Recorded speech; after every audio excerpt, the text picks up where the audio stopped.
So welcome to question number 4. As we try to look at this one, it says 4.00 grams of impure iron 3 oxide reacted with that volume and that concentration sulfuric acid. It says construct the balanced chemical equation for the reaction. State symbols are not required. So remember, it is simply iron 3 oxide reacting with sulfuric acid. When that react, you are going to produce iron 3 sulfate. So that is going to be iron 3 sulfate. So if you are going to have a 2, then SO4 there, then that will be a 3 that you're going to have. Then you expect to have H2O. That's what we mean. So you need to actually balance up that so that you are able to see. If you notice there, the iron is 2, the iron is 2. I can simply put up a 3 there. I can put up a 3 so that that becomes 6. It simply means that there will be also a 3 here. That will make it 6. The oxygen will be 3. And 3 times 4, that is 12. 12 plus 3, that is 15. That is 3 times 4, that is 12. 12 plus this 3 here, that is 15, meaning that this equation is balanced. So you can see what the mole ratio there, you have 1, 3, 1, 3, and it is actually balanced.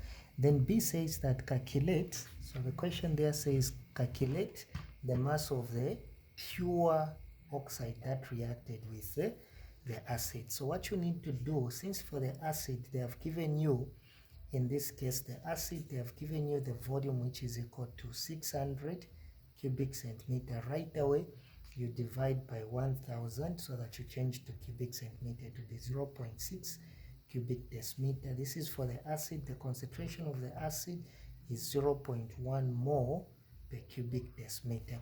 So from this we can actually know the number of moles of the acid that reacted. How? In this case, so number of moles will be equal to concentration times volume. So this is for the acid, so the concentration is 0.1 times 0.6. So what is that going to give us?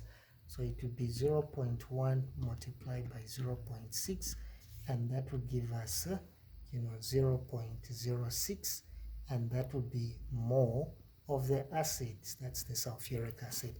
Now you can compare the mole ratio. The number in front of the iron 3 oxide is 1, so we are going to say 1 mole of iron 3 oxide requires how many moles of the acid? It requires 3 moles of sulfuric acid. So you can say, what about if I have 0.06 moles of the acid, then how many moles do I need for that? Then you cross multiply. So this times that will give me 3x is equal to 1 times that will give me 0.06. I will divide 3, I will do it the other side, meaning x will be equal to, so that value we got divided by 3, that will give me 0.02 moles of the iron 3 oxide. Now because the question says what mass, so after getting that, we need to know the mass is equal to number of moles times Mr. It's the Mr of the iron 3 oxide. So let's calculate the Mr of the iron 3 oxide. So this iron 3 times 16, which gives us 48. Then that is 2 times iron is 56. If you have your periodic table, yeah, that is 56. That will give us 2 multiplied by 56. That will give us 112. So 112 plus 48, that gives us 160. So in this case, it will be the number of moles we got, which is 0.02 times the mist of iron, which is 160. So that multiplied by 0.02, and that will give us 3.2. So it is giving me 3.2 grams of iron 3 oxide. So that was basically the mass, that was the mass of the pure oxide there.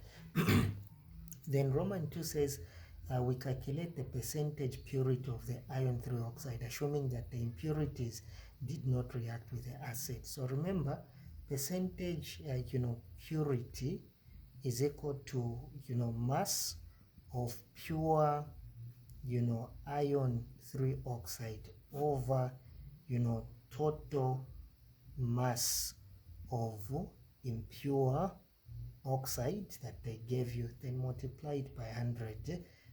So what is the mass of the pure? It's the one that we found, 3.0 grams. The total mass of the sample was simply 4.00. You can put up a 0, there's no problem there. Multiply by 100%. So that will give you, if you look at, so 3.2 divided by 4, the answer you get multiplied by 100, and that is giving me 80%. So this is the percentage purity, and that's the way you needed to go about it. Then you score your marks that they wanted you to get there. Hopefully you got the concept. Please, if you don't understand, you want to learn more, you can watch out my other video series in chemistry, where I've done a lot of questions and more concept. If you are doing pure, well and good, you can also go and check them out. You find some questions that actually fit you, but even such questions are important because they will help you to get the concept. If you love what we do, please subscribe to our channel. Thank you so much. We appreciate you learning with Mr. Nyendo.